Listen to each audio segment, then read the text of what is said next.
George Stephanopoulos addressed this head on. He focused on Biden's physical and mental ability to do the job and run again. He asked whether Biden would be willing to have a cognitive test, and Biden said he didn't need it. And Biden says he's confident he's more popular than the polls make it seem. Listen to this exchange about it. Mr. President, the president, 36% approval, get reelected. Well, I don't believe that's my approval. That's not our bullshit. And if you stay in and Trump is elected and everything you're warning about comes to pass, how will you feel in January? I feel as long as I gave it my all and I did the greatest job as I know I can do. That's what this is about. That response may not be kind, but I think would inspire a ton of confidence in people who are already worried about his chances. What has been the reaction from Democrats to this? Well, so it's early. I mean, we haven't seen a rush of Democratic leaders come out and praise the interview, but today we saw another Democrat call for Biden to drop out. This time it was Minnesota's Angie Craig, who's got a tough race this fall. She's one of a handful of Democrats to come out publicly so far.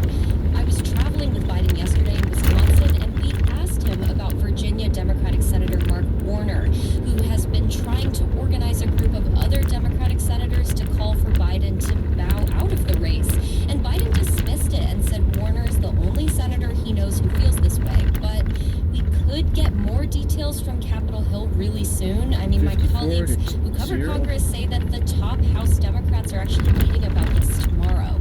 And so what are Democrats looking for at this point? Well, I mean, Biden says the debate was just one bad night. So supporters are looking for proof of that. I mean, yesterday I watched Biden deliver a pretty fiery speech in Madison. He repeatedly rejected calls to drop out. And, you know, he said his age hasn't stopped him from delivering on a ton of policy promises. But notably, you know, that was all said with the help of a teleprompter. And people are really yearning for those unscripted moments. Teleprompter, isn't that cheating? Biden is really doubling down. That's something somebody else has no plan. read his speech for you. Right, and yesterday on the tarmac, actually, just before we left Wisconsin, we asked Biden, you know, why not let someone younger take the country forward, giving the example of, you know, like every CEO has a succession plan, right? And Biden kind of brushed it off. He brushed that question off, you know, saying along the lines of, we do have a succession plan, but it's not needed right now. He says he thinks he's the most qualified person to defeat Trump in November. But, you know, soon we're going to start seeing more polling about the debate, and that could shape the conversation here. I've been speaking with NPR political reporter Elena Moore. Thanks so much. Thank you. Now that the Supreme Court's landmark ruling staff that does that shit presidents enjoy broad immunity from criminal prosecution stunned many in the legal world. But for former President Trump, it was a victory. The decision has all but ensured the federal election interference case against him will not go to trial before the November election. It also affects his three other pending cases, along with the New York hush money trial, where a jury already found Trump guilty of 34 felony counts.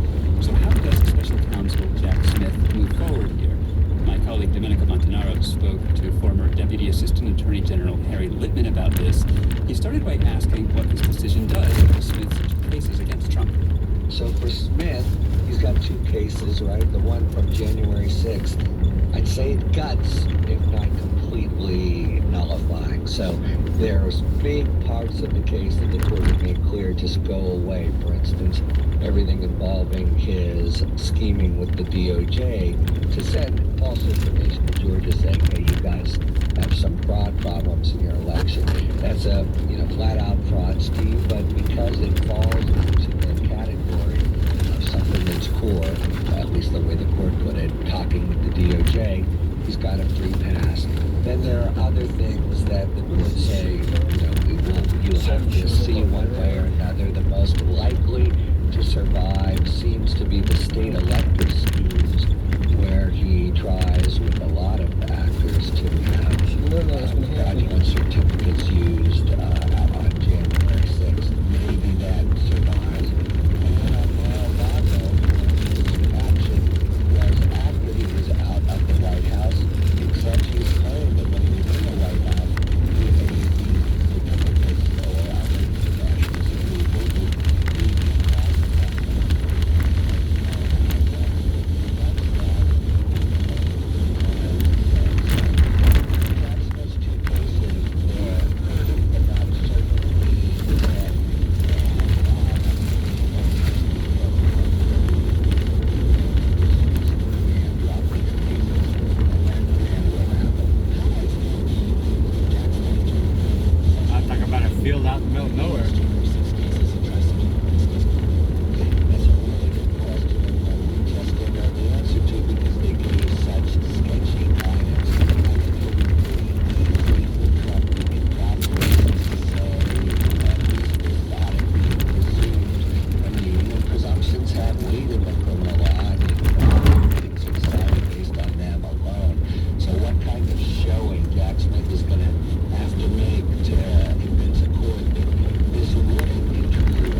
abandoned place. Uh-huh.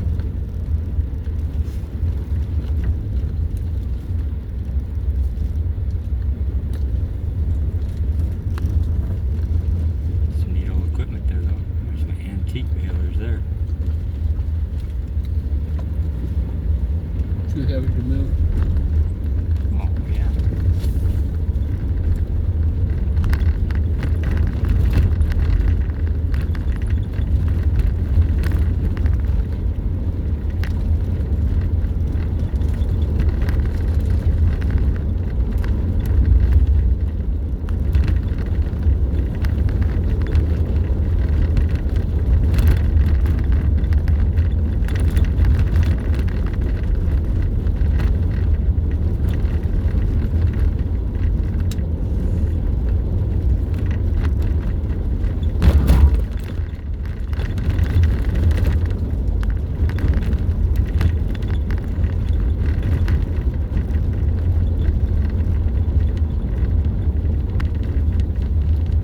There's those trees.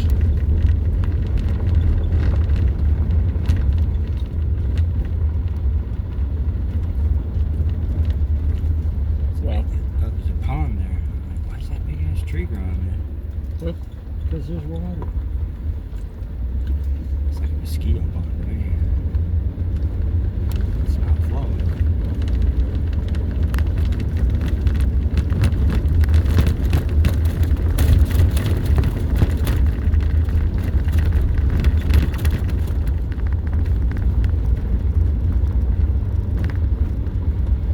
Some of the stuff that looks like bigger rocks out here, I think are piles of shit.